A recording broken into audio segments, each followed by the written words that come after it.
Going to therapy. Say it again. Going to therapy. Man card revoked, man card approved. Can a man go to therapy? Talk about his problems with others. I mean, we're talking about our problems with each other. This is basically therapy right now, isn't it? I didn't say this. I said going to therapy, going to a therapist. Going to a therapist. Yeah. So you paying someone.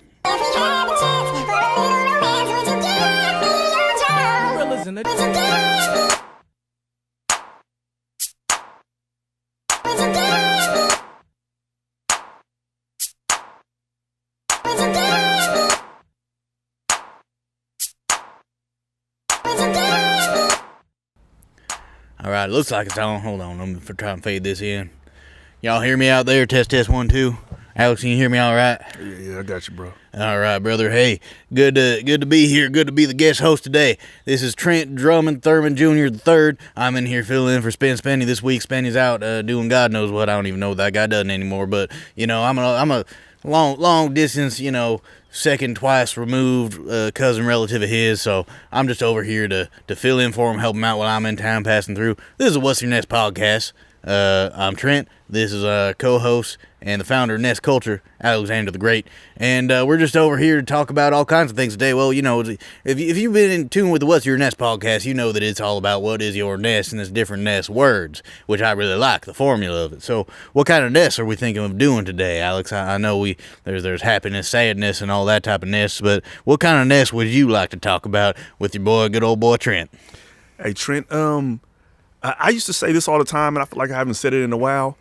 And on the What's Your Nest podcast, the nests and the guests always match. And I've kicked it with you a few times in the past, and you exude something, and I feel like what a better time than now to have this conversation with you. So today we're gonna do ManliNESS. Damn straight, brother. That's what I like to hear. You know I fuck with you, bro. Associate that shit with me. I like that. I like that. Was I supposed to do one of those little thingies there, or was that a good high five? Man. Don't worry about it. Yeah. Right. But you were the first guy to take me hunting, so yeah. You taught me some shit, so I fuck with you. Took me fishing. Like that venison, didn't you? Yeah, man, it's fucking amazing. Like I did, we don't really get too much venison in the hood, so big bass fishing too. Yeah. Big bass. You should have seen these bass. Maybe we could get them pictures put up at some point. People are probably gonna accuse us saying it's AI, but it ain't AI, man. Alex caught him a mean bass, and I gave him his propers for that, and so I think he's paying me back for bringing me on this podcast, getting me to talk about the manliness. So and now I know. See, I'm a little more well-read than some of these goofballs you hired to fill in for Spenny. There was that Kyron guy. I didn't really like him too much. Yeah. Nelly, I might not feel totally comfortable around him, but it seems like his heart's, in the right place. But I know that we do the definition now, correct? And that's my role as your co-host. Do the definition. Yes, sir. So let's get on the interwebs here, see what the definition is for a manliness. I'm gonna read this to you real quick. Oh, Trent. Yeah, yes, sir. Yes, sir. Was that the definition? Yeah, you need the definition? I thought it said Trent. Yep, that is. Oh yeah, that is the definition right here. I looked at manliness, my face popped up on there. Trent Drummond Thurman Jr. III on your bitch. Yeah, that's right. No, here we go. Okay, so manliness, the real talk, because I do want to keep it real on this podcast with the AI. I know like doing the AI definitions now. We got the Google AI Gemini coming in here. Manliness is the traditional set of behaviors, virtues, and physical traits associated with men, often emphasizing strength, responsibility, courage, and integrity. It serves to foster personal growth. Oh yeah, integrity. You a South Park fan? Yeah. I like it. They got a little too woke for me this last couple seasons, but I grew up on them boys. Yeah. It serves to foster personal growth, discipline, and positive contribution to society. Manliness does. It is considered a socially constructed, evolving ideal that blends biological factors with cultural expectations. Now, there's a lot of big words right at the end there, so I didn't really get that, but I did like that it said positive and physical traits in men and responsibility and all that. Yeah. I like that because that's all me. And, men gotta have fun too, you gotta. This is my man fuel right here. I stay fueled up. Oh yeah. So fuel up, and we're gonna get into some of these questions, man. We got some questions about manliness, So I got one for you. Let's start here. Shoot. Is physical strength still a important part of being a man? Absolutely, brother. I mean, this and that. I mean, some people, you get disabled in some type of way. that shouldn't make you feel like you any less of a man. So I want to put that on there right now before I go off, because I do like that physical strength. I think brute strength is very important, especially as an American man. You got to be very strong. Yeah. But I don't want to put any bullshit out there that you in some type of accident, you can't use your arm, can't use your legs too well. You ain't a man. No, you still got that soul of a man.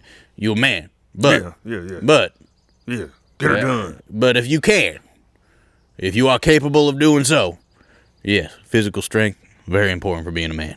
Yeah. I mean, I'm out here digging ditches, spending all the time. He'll outsource it to Nelly. Nelly outsource it to me, and I'll be out here digging ditches for Penny. Yeah. And I think it is like even at this age, I've gotten back into the gym, just to keep my strength together. Because, like I said, as a man, I think you should always be ready for an altercation. To protect not only you but yours. Like you got to protect your people, your family. That is a man's burden. So like I said, whether you win or lose, you need to be physically prepared for the altercation. Absolutely, brother. And even if you ain't physically ready, I mean, I'm a big Second Amendment guy. I'm ready for any type of altercation. You want to come around here talking that bullshit with Trey, you gonna find out something or other. I'm gonna tell you that right now. Yeah, Trey, but you got to understand that the laws are different in different places, and you don't live in California where our gun laws are super strict, so we don't have like open carry and all type of other things. It's not like Nevada or Florida or Texas. So some of the Second Amendments are a little different in these different states. Yeah, that's why I don't like when I visit here, but I still keep that thing on me all times, and them sheriff won't talk to me. Look, I'm going to tell you, I'm a good old boy, and some of them laws I'm probably going to be able to talk my way out of, because really the Second Amendment is above all in America. So it doesn't matter what state you in, even if you in California. You know what I mean? Yeah, you gonna learn. You run up on Trey, you gonna learn. I'm gonna leave it at that. Hey, that's my guy, Trey. Yeah, let him know. Let him know. You don't play that, Trey. Yeah, I don't play that shit at all. Not a zilch. All right. What matters more, being tough or being dependable as a man? Ooh, that's a manly question, because that's a tough question. Yeah, so I guess maybe I answer the question, and you got to be tough. Yeah. Because you can be dependable. I mean, that's an important personality trait, I would say, but you gotta be tough. Okay. I would go with tough. Okay. Because at the end of the day, like I said, even if it can be physical, but it's mostly mental. You gotta be tough. You can't even really be dependable if you ain't tough. I'll tell you God's on truth. Yeah, okay. Well, this first time we disagree. I think being dependable is more important than being tough. Because I feel And that's how we know you from California. Okay. Well, let me get my piece off, all right? I'm sorry. Pardon me, sir. Yeah. I know it's your podcast. I'm a guest. I just get a little excited sometimes. When I want to get my little zingers in there, That's a Mississippi thing. So I think that some people correlate manliness with the toughness, and they over exude it. They're trying to prove it, and I don't feel like manliness is something that you prove. It's like it's something you gotta be. So then that's why I say the dependability is more important, because you don't have to necessarily be tough if people can rely on you in the moment that you're gonna do the right things. So that's where I see the dependability being more important than the toughness, because you don't have to be tough to hit a motherfucker in the mouth if your family depends on you to do it. To knock a motherfucker down because they in your shit, because your family depends on you to do it. The toughness doesn't necessarily have to be the main focus, but being that dependable person in your family, in your circle, with your people can definitely, pick up some of that slack. So that's my angle on it. I basically agree with you on that, brother. I think what I was talking about, I didn't even factor in that fake toughness, that when you're flexing, you're trying to do a bunch of bullshit over nothing. And then to me, that means you're weak. Yeah. It ain't real tough. It's like fake tough. I think, dependability and toughness go hand in hand, because if you want to actually be tough, I mean, you better be dependent on that toughness, because if you're out there trying to, start some shit, get into some shit with some fella, and you ain't got the balls to back it up, you ain't got the girth, girth for what it's worth, man. Sometimes girth what it's worth. So yeah, I think I agree with you on that. I think we were just speaking of some semantic differences there. But I mean, you got to be tough. I mean, you got to be. If someone comes up in your face, tries to start some shit with you. I mean, look, it might not. The dependable thing might be to walk away. It might be smart. Hey, get your folks out of there. Yeah. Because like I said, you're it's your responsibility to make sure everybody gets home safe. And that's where me and you, I beg to differ. I mean, if someone comes up on me, yeah, maybe there is some smarter decision to get, but I'm gonna lay some motherfucker out on the ground. They try to fuck with me in front of my family. Yeah. And I ain't fake tough. I'm real tough. Yeah. I believe it, bro. Like I said, I've been around you. Yeah, you do your thing. You know. Thank you. So, do you think manliness is something you're born with, or is it something that you earn? Oh, I mean that shit just comes natural. For me, it comes natural. So it's hard to say. I bet some people could earn it one type of way or another. Start out as a little pipsqueak, you hit the gym, you take some boxing classes, whatever you get out there, you handle business. Sure, you could earn it, but I think it comes from the source. You can smell it. I can smell it. What do you think? You think it comes from the source? You think it's something you can develop over time? I don't think it's necessarily something you can develop over time, but like you said, to go back to my previous statement, somebody, acting tough or acting strong for their whole life and it's never been tested, I don't trust that one. I trust something that's been tested, Oh yeah. And proven. 100%. Yep. It's like I like women who have kids because I want some vagina that's been through something and bounce back. Amen to that, brother. Yeah. Yeah. I want resilient vagina. Yeah. Yeah. And it's nice to have like a nice space to hang out in where you can really kick your feet up. You know what I mean? You know what I'm talking about. I've been with the MILFs a long time, brother. Yeah, I do know what you're talking about. Yeah. I like raised ceilings, vaulted windows, all that shit. Not vaulted windows. Yeah, you know what I'm talking about. Next question, brother. All right. Do men today struggle because they don't have a clear emotional role in relationships? What the fuck you say? Was this some California question? What is it? The men have an emotional role in growing, and you gotta bring that one by me again, brother. I don't know what the fuck you're even talking about with that shit. Do you have an answer for that? Maybe someone wants to hear an answer. I ain't got it. That's just some confusing liberal mumbo jumbo. If you ask me. So Trent, you were you ever taught not to show emotion? Is that what it is? Taught not to show.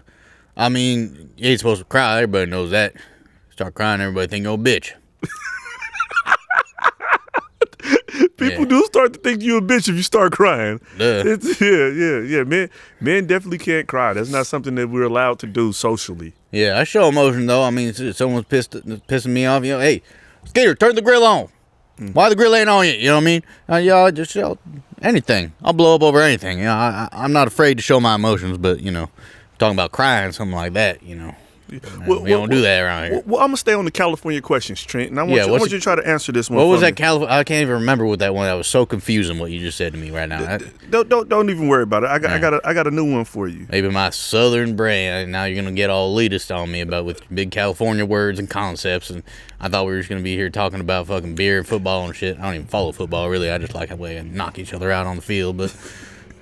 Trent, do you think society is making men softer? Oh, yeah, 100%. I mean... Yeah, talk to me. I mean, look, I'm a good old boy. I got my land. I live out in the country. I do everything I do. I've been doing it my whole life. I go into the city sometimes, and it might just be a city society thing, because, I go around different towns. I got folks around, and people are mostly, not soft. I mean, when people see me, they're not genuinely soft. People are usually hard when they see me. I don't always like it, especially when I ride through, San Francisco, places like that. But no, I do think society is, it is pushing out a softness. Shaming the good old ways of just being a tough man, just standing up for your family, doing the things you want to do. It's really, it's disappointing. because there's so much potential that gets wasted. These guys are in here, you know, gooning, jerking their dicks, watching these AI Instagram reels of women, large-chested women, taking them and cooking them maggots or whatever the hell. I mean, I just saw this the other day. It blew my mind.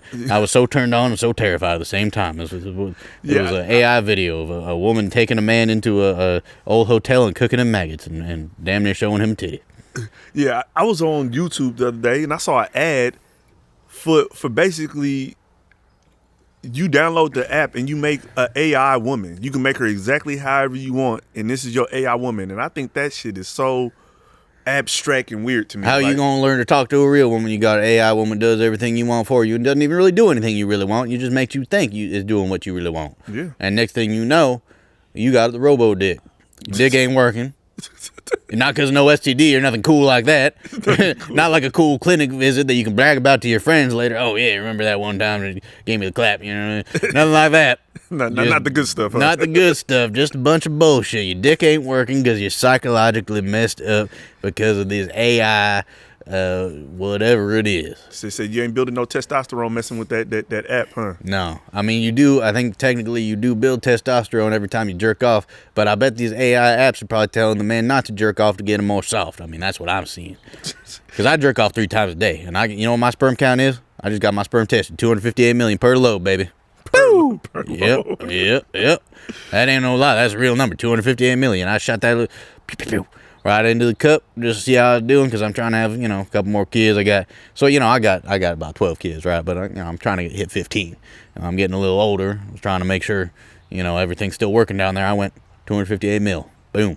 Perfect. High motility rate, everything. And that's because I jerk off 3 times a day. And I forgot what I was talking about. Oh yeah, jerking off in the cup. So think about jerking off in the cup. Okay. I mean, you won't talk about masculinity. I'm telling you about masculinity right now. I don't know. I think it's a little gay that you want to touch penises so much. No.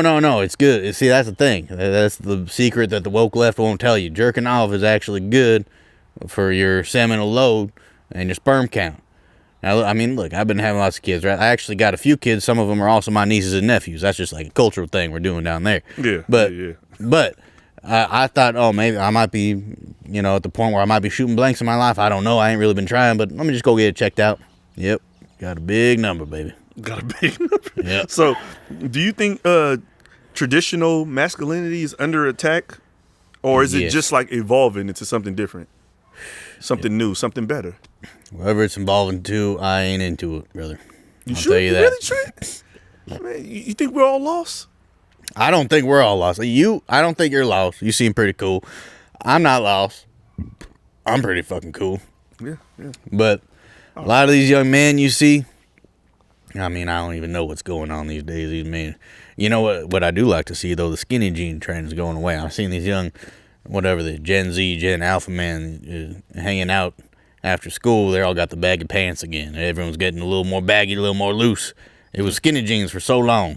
Yeah. And that was hurting my heart. So maybe it's evolving into a better way now. Maybe things are coming back around the way they should. Yeah, maybe it was a cycle, Sometimes things cycle off and then come back, Okay. Speaking of cycle, I want to talk about sperm menstrual cycles. That's what I want to talk about. No, okay. I'm just kidding. I'm just breaking you, but I saw it made you uncomfortable, so I was acting like, see, I can joke around too. I know you think I'm this big serious guy just because I'm this manly man. Okay. Well, Trent, do you think to be a man in America, do you have to drink Budweiser, or can you drink you a Corona? That's still American. That's North American. I'll drink Corona when I'm in Mexico because I like shopping local. When I'm in America, I'm with my bud. with my bud is crazy. Yep. Okay, well, Trent, like I said, you took me hunting, something I've never done. You took me fishing, something I've never done, and I think those are good, skill sets for a man to have. So, what's one skill every man should have? Trent, let me know that. I mean, it's hard to just say, to wrap it all up into one.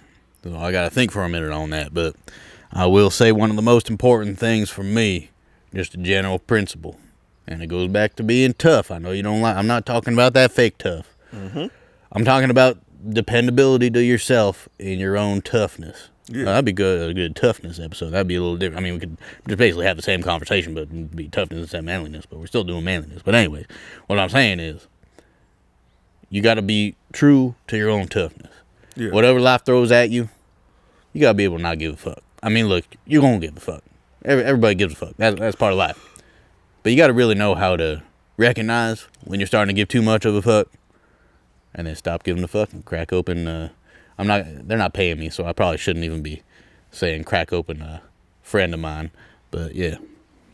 So you're saying that having that level of fuck it in your system is definitely something every man should have. Yeah, brother. Yeah. On Jesus, Buddha, God, and Allah, even though I don't believe in him that much. Not that much? No, not that much. Okay. Well, a skill set that I think I think like one thing that I think you probably agree with is I think every man should have some level of self-defense training. Like even when I was a kid, I was in wrestling, and I think that did wrestling, huh? Yeah. I think that was really good because not even in a sense, what it did teach me is how to throw my weight and how to move out of a situation, how to get out of certain situations. That's important. When people were trying to grab you or something like that, and then kick them right in the fucking nuts. So yeah, man, we gonna next question. I got a question. I mean, that's just a fact of life. You're in a fight. A lot of people say you got to fight with honor. Well, ain't no honor when you're in a fight. If you're out in the street, you're in a fight. Ain't no fucking honor. Kick that motherfucker right in the fucking nuts. Okay, I kind of do agree with that. When he bends over in pain, kick him in the fucking teeth if you need to, or get the fuck out of it. Whatever you do. Yeah. And I ain't calling for violence. I ain't saying go out and kick nobody in the nuts. I don't want to hear nobody bitching and moaning in the comments about that shit. But you know, when it's time to get down, you got to get down however you can get down, whether that's dirty or dog dirty. Yeah. Well, we talked about toughness a lot, and we talked about dependability with toughness. So I have a different question for you. Yes, sir. Does competence matter more than toughness? Oh. Yeah. See, I told you I had some fucking questions for you, Trent. I had some fucking questions for you. Now you're throwing curveballs. I want to know what you think. What do I think? Yeah, competence versus toughness. You think you got to be more tough or more competent? Because I'm kind of leaning towards you can be tough and then figure out the competence a little later, you know? And like I said, I know you think that I'm Californian and I'll probably be like, you got to think it through. But sometimes, like I said, I said dependability earlier. I'm going to say toughness this time because sometimes, like you said, if you're in a situation, sometimes you got to hit a motherfucker in the mouth and worry about it later. Yep. So I think toughness is kind of more important than competence because if you're tough enough, especially mentally tough enough, you can go into some shit, figure out you're doing it wrong, and fix it while you're doing it. But if you have to be competent before you do it, you might never do it because you might never be competent enough. Well, that's the goddamn truth, brother. So I'm gonna go with toughness. I think you have to be more tough than competent. Glad we agree on something, brother. Yeah. Yeah. Get it done. All right. What do you think about Talk to me, Trent. Well, you said you were into wrestling. I didn't say I was into wrestling. I said I wrestled when I was a kid. Mm-hmm. Yeah, did you ever did the referee position? The what? It's a position where one man's bent over on all fours, the other man's right behind him. That's how the position You are starts. not behind him. You're on the side of him. No, you're behind him. Your Johnson's right up there in the crease, baby. No, that is not how they set you up. Well, I must have been taking the wrong wrestling classes because I had some otherworldly experiences which I do not care to share. But I will say it was an eye-opening experience. It's a third eye opening. Fourth eye, even. Okay, Trent. I feel like you might have answered this earlier, but I want to hear what you have to say about it. Yeah, talk to me. All right, Trent. When did you first feel like you became a man? Oh, man. I mean, when I got my first truck, that Chevy. Mm-hmm. But I think it had to be before that. I mean, well, after that, when I made love to Lassie Jane in the back of that truck. Back in, what was that, 83? Yeah, but no, before that, I mean, going fishing, it's hard to really pin it down. I mean, I go fishing with my daddy and my uncle. It's the same guy, actually, but we'd be out there fishing and just talking about the world, and, talking about being a man, the patience it takes.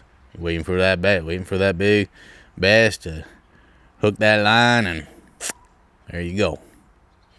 Okay, well, what about you? When were you first a man, Alex? When was I first a man? Yeah.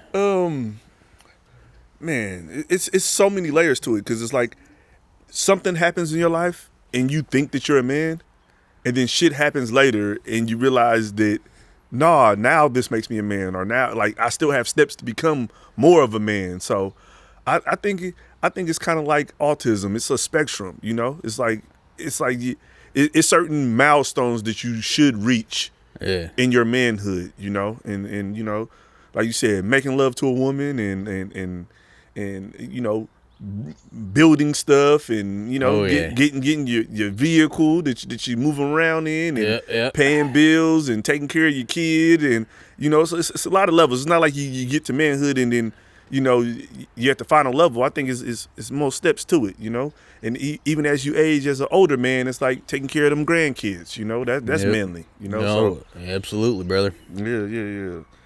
So I heard you bring up your truck and you know, making love in the truck. So I got a question for you. Yeah, I like to call it the fuck truck. The fuck truck. Should a man always lead in a relationship? What do you think? Do you think it's okay for a woman to lead, or what's your take on that, Trent? Man, I don't want to get canceled for some of my opinions about this stuff, but you know, I'm an old school Southern gentleman. Might look a little casual right now. Might look a little Canadian with this tuxedo I got on, but I'll tell you. Hey, I didn't know what that was until fucking 3 months ago. Yep. I was like, bro, what type of cheap ass shit is that? Yep. Bodega. Yep. Shout out to the bodegas. Yeah, shouts out to the bodegas. That's where I got this butterfly pin and everything. Yeah. But no, anyways, going back to that, should a man always be leading? Well, I don't know. It depends how drunk he is, I guess. Sometimes. I'd say for the most part, yes, he should be. But you know, once he gets past about 8 or 9, maybe 10 beers deep, it might be good to let the lady take the wheel. At least take the wheel. Yep. Yeah, that might be the safer thing to do. Take the wheel, take the charge. You know what I mean? Yeah. You know what I mean? Yep. So Trent, is it unmanly to cry, or does it take more strength to cry? What do you think? It's unmanly to cry. You just don't cry if you're a man. Like ever? Like not even by yourself? No comment. I don't know about none of that. I don't really be crying like nothing like that. That ain't really something you talking about. What do you think? You mainly cry? You cry? You little bitch? You little bitch? You cry? You cry? Huh? You cry? You little bitch? I don't cry, Trent. But like I said, I don't necessarily think that if somebody's letting out some extreme emotions, or maybe they're crying tears of happiness that that the child is being born or something like that. That's a little gay too, but all right. But I'm just saying, you asked me my opinion. Yep. I'm gonna give you my opinion. Yeah, because it's my point of view. All right. Yeah. Hey, I ain't gonna fault you for that. We all got differences of opinion. You got a California opinion. I got a good old boy Southern opinion. So that's what it is. Straight up and down like pinstripes. Yeah. Okay. Let me see if I find another good question for you, Trent. Man, let's see what we got here. Do you think she ain't holding on to something? Oh shit. Yeah. This kind of a funny question. Oh, you got something funny for me? Yeah. Yeah, let's get a little funny. We're talking about all this crying, all this women leading when we're drunk, whatever. Let's hear something funny.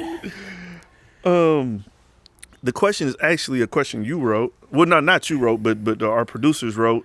And it says, it's as if you were asking me, and it says, do you think guys like Trent are holding on to something outdated? Oh, well, what do you think, Alex? Do you think that I'm holding on to something outdated? No, I think in life there's equilibrium. And I think in that equilibrium, it doesn't help us to have none of you and all of some other version, the opposite of you. I think it's all needed, because in a certain scenario, motherfuckers are going to wish they had a Trent. Yep. And then in other scenarios, people may feel a Damn little straight. People are going to feel a little overwhelmed by a Trent. But that doesn't mean that we get rid of all the Trents because you're overwhelmed in this moment. Because when some other shit arises, you need a fucking rifle carrying, truck driving son of a gun. Sorry, not sorry. Yeah. You know when the world falls apart, you need somebody with a goddamn bunker. Shit. Mm-hmm. And some goddamn food supplies. You know, and my guy Trent, he prepares for shit like that. Oh, yeah, we got canned food up the wazoo. Yeah. We're growing some food, too. You know, Nelly out here. I'm out here digging the trench, and Nelly's like, they're the biodiversity. Like, well, yeah, whatever. I don't even know about none of that biodiverse DEI gardening or whatever they're talking about. You know, but ain't exactly up my cup of tea, but I will dig a trench, and I'll do, you know, if it's going to mean more food for when the time comes. You know what I mean? So, Trent, can you explain this to me? Someone's scraping over there. Sounds like a little. What did you bring the Bay Area up here? A little Bay Area sideshow. Yeah. Someone ski skirt. Yeah, skirt. Yeah. So, is there a difference between confidence and ego? Because I could definitely see that some people may interpret your confidence as ego. Well, I got some bad news for some people. My confidence is ego-free. I am a studied Buddhist meditator. That might surprise a lot of people. I do love Jesus. Don't get me wrong. I'm a big Jesus boy. But, you know, I think, you know, as everyone knows, Jesus was a Buddhist. And so I've been getting into a lot of meditation, and I've completely demolished my ego. I think ego is completely unnecessary, and confidence is very important. Now, if it gets misconstrued as ego, that's just a problem for someone else's ego to sort out. That's what I think. What do you think about that? You think confidence is real, or you think it's all ego, or what do you think? I think I agree with you on the point that, you know, you can't really argue with how people interpret certain things, because it's like, it's a lot of people out here calling people narcissists because they don't agree with them. Yeah. Or they're telling somebody that they're gaslighting them because they disagree with them. Oh yeah. And it's like that's not real, bro. Like, only gaslight I know is my propane right back here. Yeah. I hope Spenny set that one up actually. Yeah. In his little natural park barbecue. So I think that's more of a thing than anything, like that you have to have the confidence to not allow somebody to dictate whether your confidence is ego or not. Because I've been called arrogant before, but like I said, I'm hyper confident in myself and my ability to get some shit done, to know what to do, to be the right person that I need to be in certain moments. And you don't let nobody get you down on that shit, do you? Nah. Man, then lick the left side of my balls till it get right. Yep. Hey, I'm gonna steal that one. Yeah. Lick the left side of my balls till that get right, motherfucker. Yeah. That's true. That's some true shit. You know, I bet y'all didn't think old Trent was so smart. Oh, we seen him pissing on the Instagram, doing piss videos. Oh, this guy got a piss fetish. No, I actually got a lot of thoughts bouncing around in my head that, you know, my daddy's thoughts and my uncle's thoughts, so. Isn't that the same person? That's the point. Oh. It's all ego. Or it's all confidence. It's no ego. Whatever it is, it really don't matter. Okay. Well, is toxic masculinity a real problem, or is that term just overused? Look, if you put away like 2 bottles of whiskey, your masculinity might become toxic, and you might have to get your stomach pumped. But besides that, masculinity ain't nothing toxic about it. You get out there, you dig them dishes, you bring home the bacon, you do whatever it is you need to do as a man to be a man. Ain't nothing toxic about that. Yeah. I mean, what do you mean? What can you define toxic masculinity? Because I hear that all the time, and it's a lot of this woke shit. Kind of goes in one ear, out the other. Sounds like a bunch of background noise to me. But I think, I don't know. I don't think masculinity is toxic. Yeah. And I think if you're masculine and you intoxicated, then perhaps you could be toxic. But besides that, and beyond that, I don't know. What do you think about this toxic masculinity shit? Because I don't really understand it fully. Some people might find this a little, you know, taken back by this statement, but I think the main people who have an issue with toxic masculinity, or even say toxic masculinity, are just very weak people. I think they're very weak people, and aggression scares them. And I'd rather have toxic masculinity and motherfuckers are ready for shit than for everybody to be around here pacifists fucking pussyfooting around with shit. Yeah. Trying to make sure that they make everybody else feel good without actually getting shit done. I'm a get shit done type of person. Yeah. And when you get shit done, you ruffle feathers. So toxic masculinity is getting shit done then. That's how I see it. Okay. Because what I heard from it was they think it's toxic for you to be mad. You know, I'm out here having a bud. Someone's gonna be like, look at this boy with his hand, his big old American hand, wrapped around a nice girthy bud and just taking it down the throat. And they're gonna think, oh, that's toxic. He's just putting toxicity in him. He's getting a little too confident, a little too loud, a little too outspoken on the points that he wants to make. And that's a problem. Yeah, and that is a point of view, and I do think that some men take certain things too far, but I think that's more of a personal issue than to call masculinity itself toxic. Yeah. And it's like toxic masculinity. Is toxic masculinity, is it masculinity becoming toxic, or is it a form? Is it when so you said aggression, there's too much aggression. Yeah. And that's the toxic masculinity. But what fucks with me is because I like science and math, and those things have very structured definitions. Yeah. And I feel like toxic masculinity is based off of who you're talking to and how they feel that day. Yeah. And I don't have time for variables that wide. Yeah. Because I could do something and somebody be like, no, he's just protecting his family, and then two people next to them be like, no, that was toxic. He didn't need to do that. And there's too many variables in it. There you go. And now you got all the spectators chiming in the peanut gallery coming in there throwing them little peanuts at you. Yeah, I don't want no one throwing no peanuts at me. I mean, look, I'm gonna spit it like this. If you're doing something, standing up for your family, standing up for your friends, and someone else might perceive that as toxic, are you going to stop that? Let that stop you from performing the necessary service because you were so afraid of being labeled as a toxic masculine? Is that what you're kind of getting at? Or yeah. That's where I'm at. It's like you still gotta do what you gotta do, you know. Yeah. And regardless of how somebody feels about it, you know. And it's a lot of people that have a lot of opinions, and if you spend your whole life trying to make everybody else happy, you'll never be happy yourself. So with the devil's advocate on that, the toxic masculinity, now, if it was an unnecessary situation, now say someone's just feeling pissed off, their dog just died. They love that dog, you know. They just buried that dog in the backyard. They got a little tombstone for him and everything. They still grieving. Mm-hmm. They upset. They go out, someone happens to cut them in line or something happens, and they explode. And they go off and they start pummeling that bitch. Now, is that would you consider that a valid form of toxic masculinity, or is that just, I don't know. I'm trying to figure it out myself because this got the wheels turning in my head now, because I'm like, okay, all of a sudden they're trying to say masculinity is toxic. Do not agree with that. They're just trying to say it's toxic masculinity if you're doing it to protect your family, protect your folks, you know, doing that necessary thing, exercising your Second Amendment, doing whatever you gotta do. Now, see, I'm okay with pretty much all that.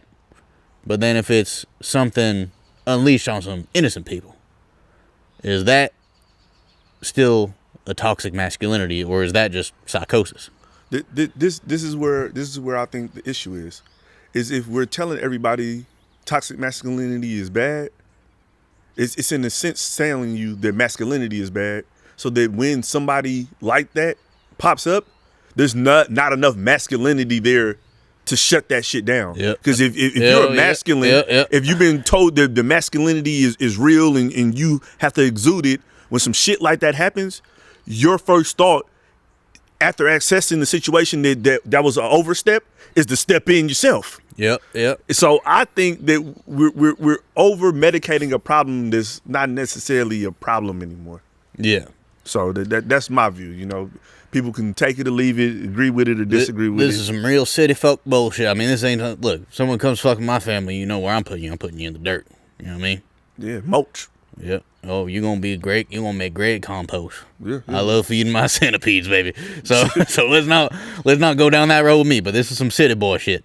And if it's really gotten to that point that you're having a debate, fighting for your family, I don't know. But at the same time, you know, I go out to the bars, I meet people, and sometimes there are some guys that it's that fake toughness. See, that's what I showed. No, and the fake toughness is not something I'm condoning either. And when I hear toxic masculinity, if I were to mold my brain into a way where that word would make sense, I'll be okay. When can masculinity be toxic? It's not even real masculinity. It's that fake. It's that trying to be that fake toughness, and that's what I'm saying. And put on for something that don't really exist. Yeah. It's like you said, and also is searching out a easy target. Yeah. That's not masculine. So it's not toxic masculinity. Yeah. Because there's nothing masculine about trying to start a fight with somebody that you see doesn't want a problem with you and continue to try to have a problem with them. That's not toxic masculinity. That's just some bitch shit. Yep. Oh, you got a little pussy right behind you there. Oh, you just it was on the camera. There's some pussy walking around. I think that's I think I Spinny's cat over there. I love that little kitty. Yeah. She's a little toughie. Yep. Okay, I got one more question for you. Yeah, she's a little toxic masculine pussy. About Trent. I'm talking about that pussy over there. She's a toxic masculine because I seen her scrap the fuck out of some of them cats that come around here. She puts on for her turf and her family. I bet. Yep. So, have you ever felt you weren't met enough for a situation? Never in my life. Okay, we're gonna move on. Yep. Thank you. That's it, and that's all. Next question. Well, you ever felt you ain't man enough or something? Nah. Like I said, life is what it is. People will try to make you feel like you're not because whatever your actions are, they're not serving them. But it never made me feel that way. Yeah. It's like, oh, I hate that you feel like that. And then it's like, then I'm an asshole and I'm being passive aggressive and I'm all these other words, like passive aggressive. That's another one that doesn't make no sense. That's one of them city words. Ain't no such thing as passive aggressive. You either passive or you aggressive. If you saying something and it's insulting to someone, but you're not really actually directly confronting them, you just a little bitch.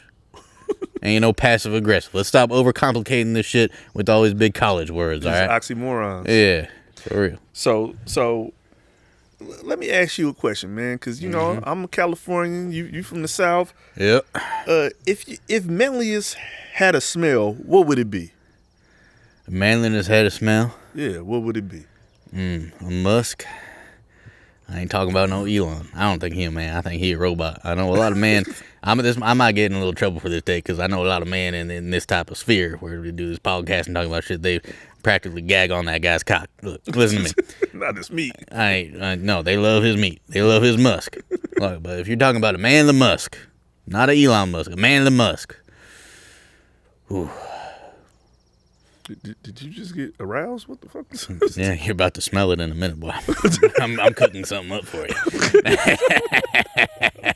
No, we're not doing nothing gross or freaky like that here. I think what the manliest scent.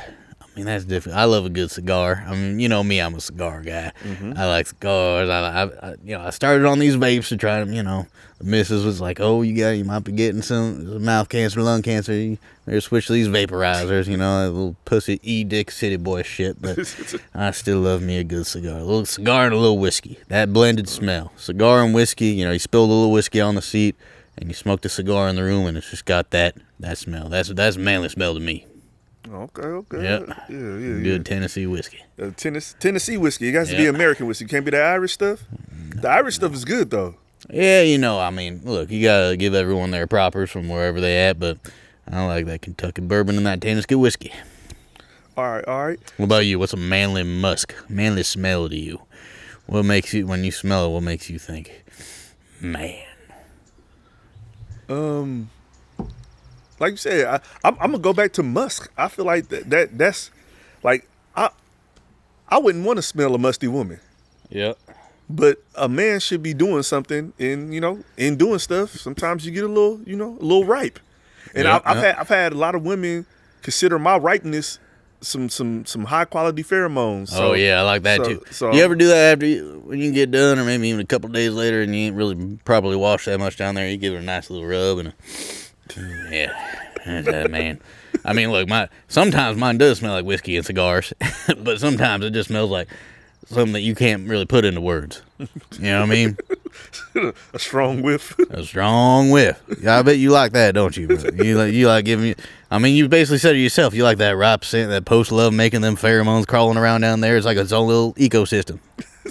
Hey man, I'm telling you what some women told me. They like I said, I thought I was smelling a little ripe and I needed to go handle some stuff, but I end up seeing them and they got the sniffing on me. I was like, really? Yep. I'm like, I need to go wash my ass. It's like you all up in my pits talking about I smell good. I'm like, oh, okay, well shit, if you like it, I love it. I think that's that's a very natural thing. I think we like if you're into someone, their pheromones are going. They could be unshowered, nasty as hell, anybody else. But if you got something for them, and you get a nice big old whiff of that, I'll bring out the man in you. All right, man. I got a couple more questions, but I want to play a game with you for a second. I think this will be fun with my guy Trent. Uh-oh. You got me playing games now. What we playing some Fortnite, some shit like that? Rocket League? Nah. This is right up your alley, Trent. Super Mario Brothers. This is right up your alley, Trent. Yeah, all right. Well, all right. What we're going to play is man card approved, man card revoked. Oh, I'm the best person to be handed out or revoking these things. The government ever wants to, hey, government efficiency department, you ever want a man card department, you better call Trent. Trent Drummond Thurman Jr. III. The third. I kind of move around, but you can find me. Yeah. Let's play the game. Man card, approved or revoked. Man card. Yeah. So I'm gonna say some words, and All you right. tell me is that man card approved, man card revoked, and give me a rebuttal after it. All right. Okay. All right. Hit me with it. All right. So as a man, All right. pumpkin spice latte.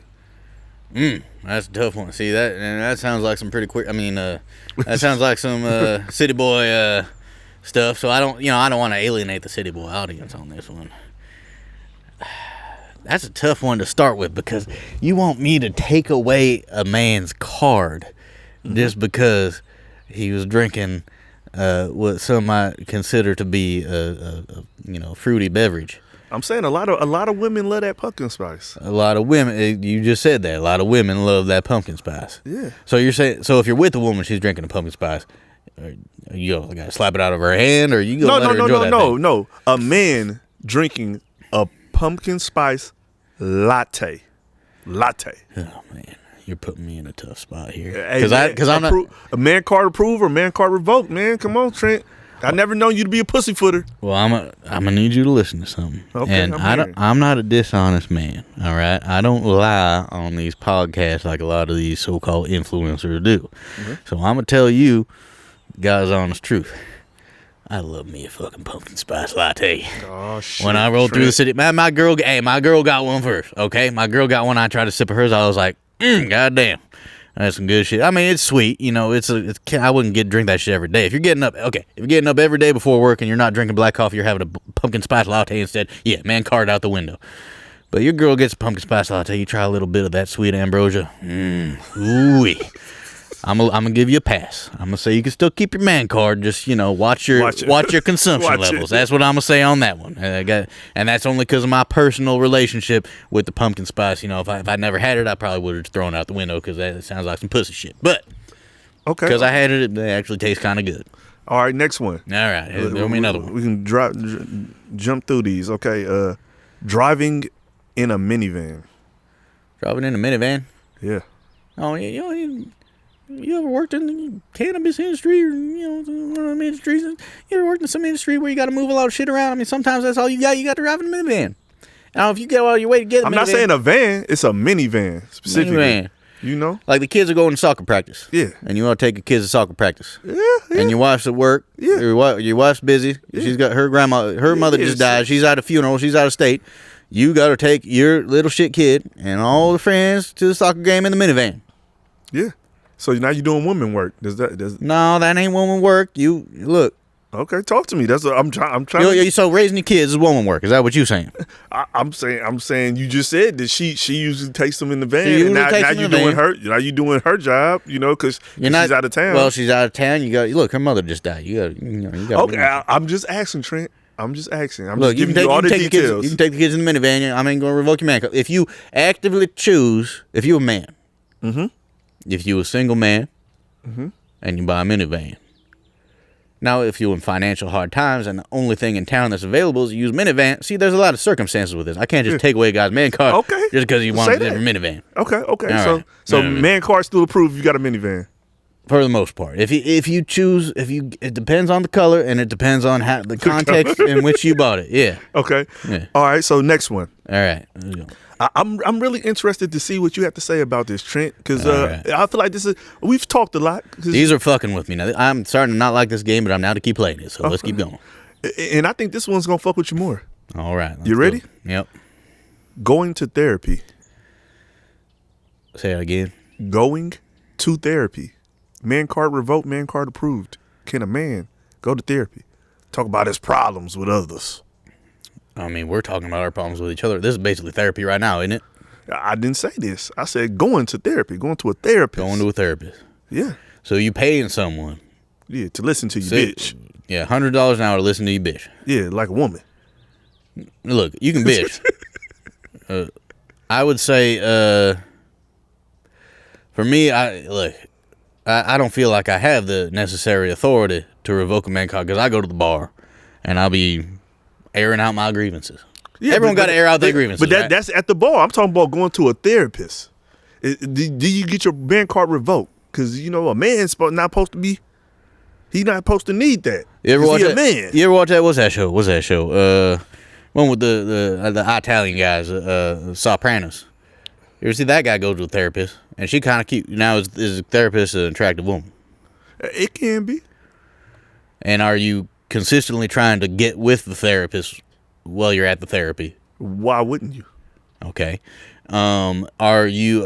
Do you have your therapist going hiding because some of your mafia associates find out that you're going to the therapist and they're trying to have you and her killed because you're going to the therapist, and you got to get her out of there for a time being, but you think she's cute and you end up bringing her back to keep doing the therapy? The fuck are you? I'm talking about that Soprano show. Oh, I think I would not revoke Tony Soprano's therapist card, but again, it's all circumstantial. I mean, if you're just going in there because you can't deal with, you can't just knock back a couple of these and just handle your business, then I don't know what to tell you. I think you might have to revoke your man card. But if you got a nice little Dr. Melfi, okay. A lot of these are very subjective. It's very hard to just revoke a man card off of these things alone. I need more context. Okay. Well, let's do like one or two more. Okay. All right. All right.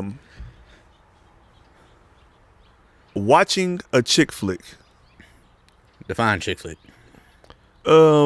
Anything made by Tyler Perry. I ain't too familiar with the auteur cinema work of Tyler Perry, so I can't. What do you know about? You know what a rom-com is? What's that? Is that It's a romantic comedy. romantic comedy? Yeah, that's most of those tend to be chick flicks. What's that, like Kill Bill? No, I saw that. That was kind of weird, but I liked it. No, like I don't know. Let's say Brokeback Mountain. Brokeback Mountain. Now, see that? Or what's the one with the diary?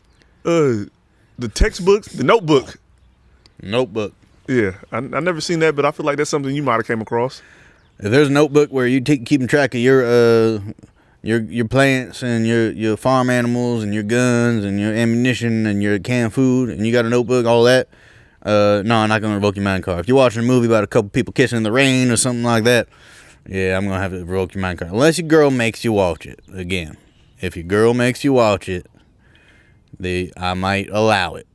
But if you sitting there on your own, saying, "Oh, I'm gonna watch me a little, what's his name, Ryan Gosling, in the rain kissing," what's her name, Rachel McAdams? She's a baddie too, but I don't know. Yeah. You know which one I like though? What'd you like? It's Crazy Stupid Love. Oh, Crazy Stupid Love. Well, yeah, that was Ryan Gosling, and that was Steve Carell, wasn't it? The 40-year-old virgin was in that one, wasn't he? Yeah. Yeah, I remember thinking that one was kind of fun. See, my girl at the time showed me that one, and so I think I don't get my man card revoked. But if I had gone out, did you go out and see it by your damn self? No. I went to go visit the chick I was dating at the time, and she had it at her house. There you go. And we watched it together, and I like I said, I was like, oh, this is actually pretty good. Yeah, you don't get revoked just for watching. If that's all you watch and you actively seeking that out, I might have to revoke the man card. That's the first one I actually would be like, I might have to revoke it for me. Okay, this is gonna be the last one right here. All right, here we go. Wearing pink. Revoked your man card or no? Well, here's the thing. You blur your vision, you look at my hat, this is red and white, that makes pink. Right? Yeah, I mean, pink is more American than anything else, isn't it? But I can see it's red and white. Yeah, you can see it's red and white, but not everyone can see that. So some people might be out there thinking they should revoke my man card because I'm about to revoke the man card for wearing pink. Now what if you're a pimp and you got a pink pimp suit? What if you got a full-on matching pink tie, pink shirt, and you got a stable of hoes behind you? You gonna revoke that man's man card? I'm asking you the questions, Trent. You supposed to tell me is the man card revoked or if it's approved, man. That's all I'm trying to say, man. I'm trying to tell you that no, I think I'm not gonna revoke a pink. Again, I mean, what are we talking about here? Oh, context is everything? Context is everything. You got a pink thong on, with a banana hammock, and you out there fucking twerking them cheeks in that little pink thong, and you a man. Hell, if you're making money doing it, I might not even revoke your man card. You know what I'm saying? So I think I might just be too easy on these guys with this man card stuff. But yeah. So Trent, do you think you're more Southern or more American? Yeah, see, I know that's a conundrum for you, motherfucker. I'm more American. More American, straight up. You know, a lot of Southerners out there still rep the stars and bars, and that's where I got to draw a line. Now, look, I have some Southern cultural tendencies to myself, you know, with my dad, my uncle, and all, and some would say antiquated opinions on certain dynamics, whether they political and whatnot. But I would say I'm an American. What about you? Are you American or are you Californian? I'm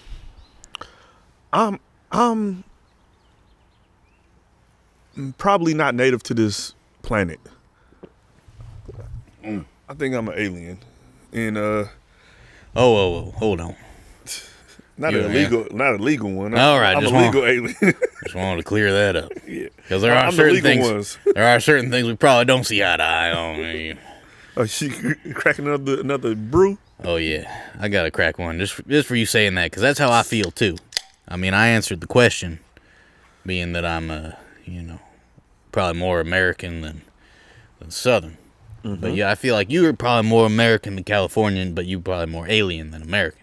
Yeah. And I think I'm probably more alien than American too. Although I'm definitely, when it comes down to it, between all the other countries in this world, I'm probably American. I mean, I might be Russian, but I don't know. Yeah, see me, I want to be Earthling. So I want to go see the rest of the world. I don't want to be, kind of like dragged down to the region that I was originally brought here. So my whole thing is like going out and seeing the world, so I can consider myself before I leave a Earthling, not an American, So I want to go to every continent before I leave this planet. And I think that's a big part of it to me is how can you say you were here if you didn't see it? That's like the social media and the internet. It's like people talk about what happened and they weren't there. They just seen a clip. They seen a small clip. And then they think they know something. They know everything. Yeah. And I don't want to be that type of person to feel like I think I know everything about Earth because I was in my little section of it. Yep. I want to go out and see the rest of it to be able to say that I was here. Hey, that's how I feel traveling across and being out here in California. A lot of people back home, they be like, why are you going to California? That's a hellhole. Why do you want to go to California? This place is beautiful. Yeah. I mean, we got our differences and whatnot, but that's what's great about it is there's so many different people just here in California alone. Mm-hmm, I do enjoy that. I mean, these city 40 folk. million. These city folk, I don't fully. Hey, 258 million swimming right around my nuts. All right, you know what I mean. So I already got California beat. But no, I'm gonna say this: the more you travel around, the more different people you meet, the more interesting you realize, and it makes you feel small, but not in a bad way, in a good way, because you realize that you are such a unique part of such a widely vast and ever expansive system of beings. Yeah. And you don't need to just follow and listen to all the fear and all the bullshit and propaganda they put out on the internets and whatever, on the TV, on the Fox News, on the MSNBC, all that bullshit. And you turn that shit off. You just get out, get yourself a plane ticket, get a bus ticket, get around, just start talking to people. You're going to find a lot more valuable information than you're ever going to find in here. I can tell you that much. Yeah, all right. Well, like I said, we still doing the manliness episode, and I want to get back to a little bit of that conversation. So I want to ask you a question. What's the difference between being manly and being a good man? Oh. Yeah. I told you, Trent, man, I was going to make you think today, man. See, to me, there's no difference. Okay, talk to me. Because if you want to be a good man, you got to be manly. Okay, I hear that. I hear that for sure. I mean, you gotta stick to your manly principles. You know, you stand up for yourself, your family, people you care about, things you care about. You gotta do the right thing, but you gotta be manly to do that. You want to be a good man, you gotta be manly. And if you want to be manly, well, you probably have to be a good man, because otherwise you're probably just standing on some fake bullshit. And you ain't manly at all. You nothing. That's how I feel. Yeah. No. I could agree with that for sure. Yep. You know, so. You got any more questions for me on this manliness episode? How you enjoying yourself? I know you saw some of the episodes. How is it actually being a part of it? And it's pretty cool being a part of it. Actually, hearing my voice and hearing your voice in here, it's like we're on the TV or on the internet or something. You know. Yeah. I'm normally I'm just talking to people, and it's just out normal. But it is interesting. I like how you guys set it up outside here. You got the flowers here. You got the forest back there behind you. Yeah. We've done a couple episodes out here, and I think it's nice. You know, like I said, we'll switch it up a couple times. We got a couple different places that we can shoot now. So yep. Yeah, I do like this. It's kind of cool. Yeah. No, I like it. How do you like me as a co-host as compared to what's his name, Kyron and Nelly? Kyron's fired. Yeah, I watched that episode. I didn't like that guy too much. Yeah. Kyron's fucking fired. Something rubbed me the wrong way.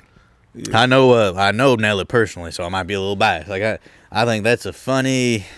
I won't say funny dude. That's a funny character. Mm-hmm. They're a funny person. Yeah.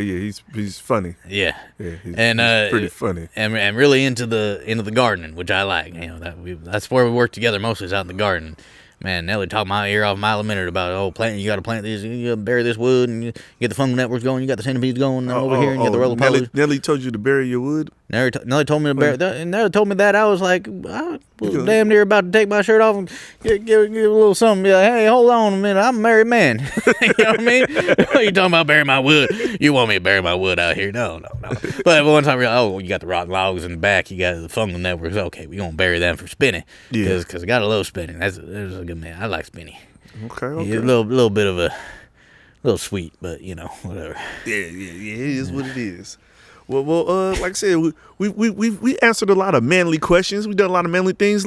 You know how we end this shit. So wrap it up for me. Oh yeah, hey folks, it's been great talking with y'all about manliness. I think Alex might have some final things to say about maybe manliness relates to happiness, something like that. I don't want to do a spoiler alert or nothing like that, but why don't you talk to the people, Alex? Let them know what final thoughts. Yeah. I think in the world that we live in, I think there's a lot of manliness missing. And I think we need to really step back and consider what manliness is and really define the roles for men. Because I feel like a lot of it is lost as a man. I feel like a lot of it has been lost and misconstrued because of a few foul players. A few people did some things that they shouldn't have. Ones. Yeah. I was big. I don't like them libs. I don't like none of that. But I also don't like private islands with weird things going on. So I'm gonna say that much right now. Yeah. And it's like there's people in fouls doing some crazy things, and I feel like that they're taking it all out on the entire gender instead of the bad players.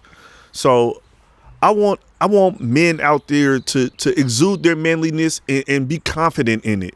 Yeah. And don't let anybody misconstrue your confidence and your manliness for arrogance or aggression or, anything else. So while you out here experiencing life as a man, proudly showing your manliness, remember to choose happiness, because choosing happiness will allow you to not let anybody misconstrue or pervert your actions into whatever demons they have in their head or things they're working through in their life and that they're trying to project onto you. So I want all the manliest men, all the men out there.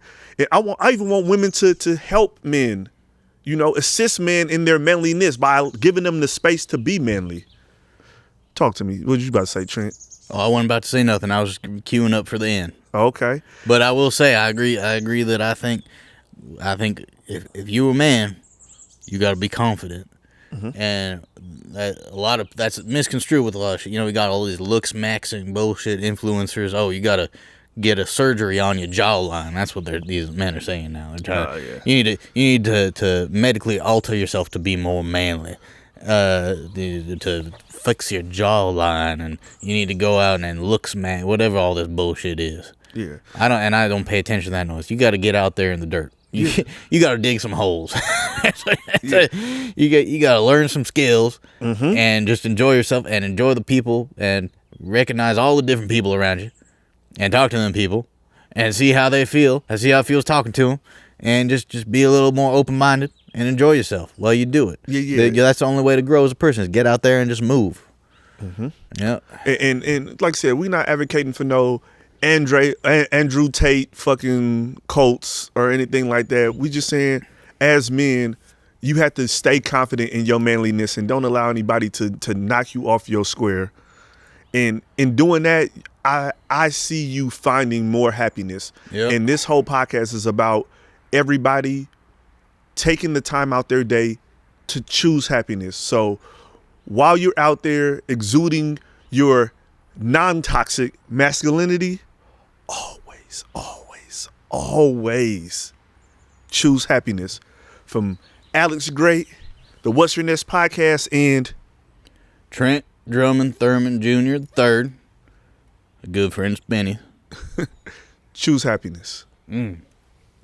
Amen, brother. All right, make sure you tune in to the next one.